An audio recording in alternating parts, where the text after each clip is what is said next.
అధికారంలో 7వ అధ్యాయంలో 25వ ప్రకరణంలో 16వ దాని గురించి తెలుసుకోబోతున్నాం. అందులో లెక్కలన్నింటినీ ఆషాఢ పౌర్ణమి నాటికి అక్షయపటంలో సమర్పించవలెను. ముద్ర వేసిన లెక్కల పుస్తకములతోనూ ముద్ర వేసిన ఆదాయశేష భాండములతోనూ వచ్చిన అధికారులను పరస్పర సంభాషించకనీయ ఒకచోట ఉండినట్లు నియమించవలెను.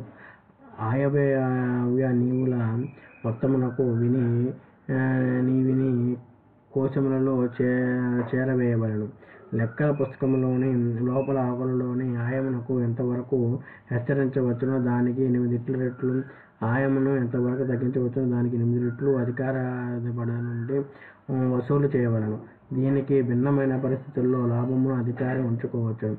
సకాలమును హాజరు కాని అధికారులు హాజరైనను లెక్కల పుస్తకములను నీవలను తీసుకొనివారని అధికారులు వారి వేయవలసిన దానికంటే 10 రెట్లు ఎక్కువ దండమును చేయవలెను.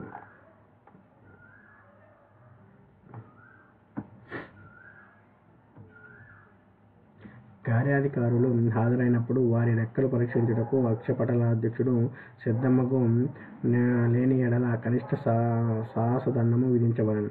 విపర్యము పరిస్థితులలో కార్యాధికారి రెండింతల దండమునకు పాత్రుడగును.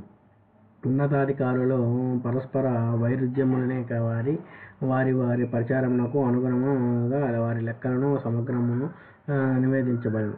వాళ్ళు పరస్పర విరుద్ధముగా నివేదించువాడు అసత్యవాదము చేయువాడు ఉత్తమ సాహసం దండమును చెల్లించవలెను. రోజువారీ లెక్కల పుస్తకములను తీసుకున్న వారిని అధికారికై 1 నెల రోజుల్లో నిరీక్షించవలెను. నెల రోజుల తర్వాత నెలకు 200 పనముల వృద్ధితో అతడు దండమును చెల్లించవలెను. లిఖితమగు నీవిలో స్వల్ప భాగమును తీసుకొని రాని అధికారికి 5 రోజుల గడువు ఇవ్వవలెను. దానిని అతడు ముందుగా కౌశల్లోకి చెల్లించి రోజువారీ లెక్కల్లో 5 రోజులు గడిచిన తర్వాత తీసుకొచ్చిన పక్షమున అనుమానాస్పదమునకు అతని ధర్మమును, వ్యవహారమును, ఆచారమును, రాజశాసనములను అనుసరించుము. అతడు వాస్తవముగా చేసిన పనిని బట్టి ఊహాగానము చేయు గూఢచారులను ఉపయోగించి శోధించవలెను.